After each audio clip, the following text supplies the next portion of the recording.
I have nothing to disclose.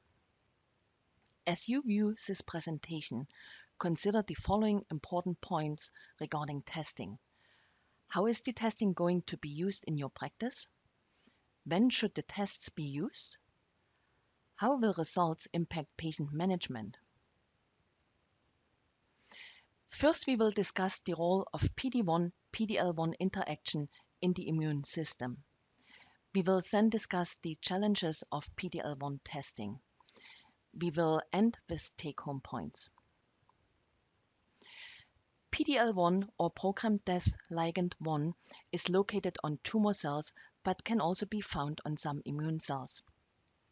On tumor cells, it will interact with PD-1 or programmed death protein 1, which is located on T cells, specifically regulatory T cells.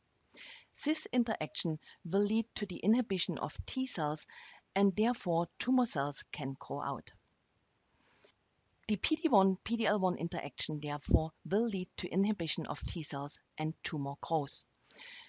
Anti-PD-1 or anti-PD-L1 drugs have been developed to block the PD-1-PD-L1 interaction and therefore to boost the host anti-tumor immune response and inhibit tumor growth. In fact, in unselected non-small cell lung carcinomas, the response to anti-PD-1 and anti-PD-L1 agents has been about 20%. These tumors were treated as second or higher line therapy.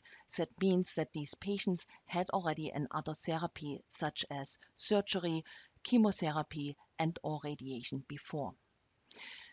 Furthermore, responses not only have been seen in lung adenocarcinomas, but also in squamous cell carcinomas, tumors for which we currently have very, very limited targeted therapy available. PD-L1-PD-1 blockade has also been shown to have durable responses in other metastasizing tumors, including melanomas, carcinomas of the urinary bladder, kidney, prostate, breast, colon, head and neck, and germinal cell tumors and lymphomas. What are the current challenges of PD-L1 testing in the immunostains lab? We don't exactly know what will predict the response to anti-PD-1 or anti-PD-L1 inhibitors.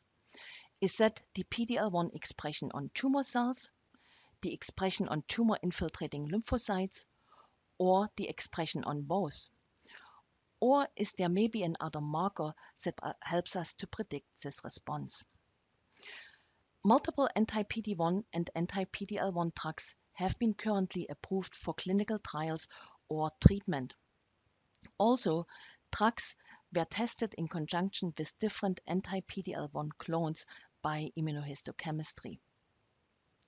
This table shows you the current anti-PD-1 or anti-PD-L1 inhibitors that are FDA approved or in development in non-small cell lung carcinoma. Pembrolizumab is FDA approved for non-small cell lung carcinoma. This requires a companion test. That means the tissue has to be tested by immunohistochemistry using the clone 22C3 using a DARCO platform. In order to be eligible for the drug, 50 or more % of tumor cells have to express PD-L1.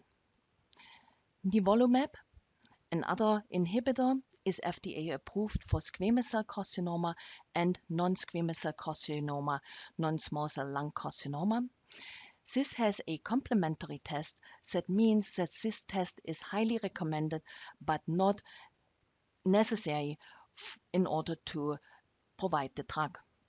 However, if performed, this test should use the clone 28-8 on a DARCO platform. It also requires that one or more tumor cells should express PD-L1. Atezolizumab is in development but is tested with the clone SP142 using a Ventana platform, and it looks at tumor cells and or tumor-infiltrating lymphocytes. Durvalumab, another agent, is also in development and is currently tested using the PD-L1 clone SP263 using a Ventana platform, and it is looking at a tumor cell expression of 25% or more. What are other challenges? There is another clone, E1E3N, which is a research use only. Also, evidence shows that there is a poor concordance between the expression of PD-L1 using clone SP142 and clone E1E3N. Furthermore, as you could see, clones require different staining platforms in the IHC lab. Also, different PD-L1 expression thresholds have been used by different studies for treatment, including over 1% through 50%. When we validated several antibodies in our lab, we also found that different clones have different expressions. As you can see, the clone E1L3N and the clone SP263 appear to have a comparable staining in this tumor. However, the clone SP142 shows much less staining in the tumor cells. Furthermore, there is heterogeneity of PD-L1 expression within a single tumor. While in some tumors the expression is diffuse, it might be just focal or patchy.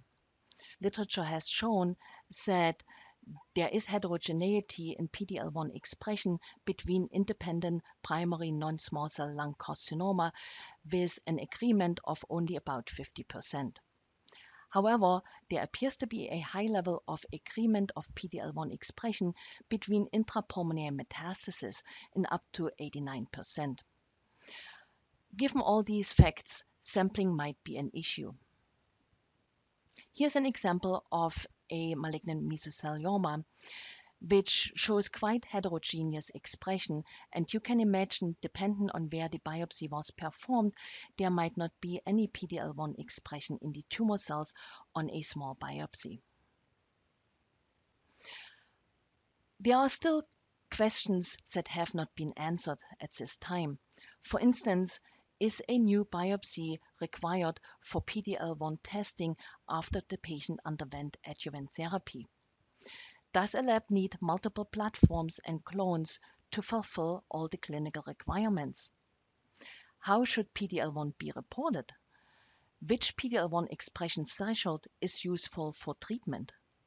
Also, should PD-L1 expression be reported on immune cells? Currently, there is no standard in reporting of PD-L1 results. Our approach includes the FDA-approved clone SP263 on a Ventana platform. We look for membranous staining on tumor cells. We do not report positive versus negative, but we do report the percent of positive tumor cells and then leave it up to the clinician whether this percent of positive tumor cells qualifies the patient for treatment. We currently report whether immune cells are positive or negative for PD-L1. However, this information is not used by the clinician currently. Here's an example of a non-small cell lung carcinoma. You can appreciate that over 90% of tumor cells express PD-L1 and show a nice membranous staining pattern. Some of these cells also show cytoplasmic staining. We need to be aware that macrophages also express PD-L1, which sometimes can be a pitfall. In this case, immunocells were also positive for PD-L1, but this staining is easily recognizable since the immune cells are smaller than tumor cells. In summary, multiple clones are available for PD-L1 testing. Staining might not be concordant between these different clones. Furthermore, staining might be heterogeneous within a tumor, and therefore sampling could be an issue. Clones require different staining platforms in the immunohistochemistry lab. Reporting currently is not standardized.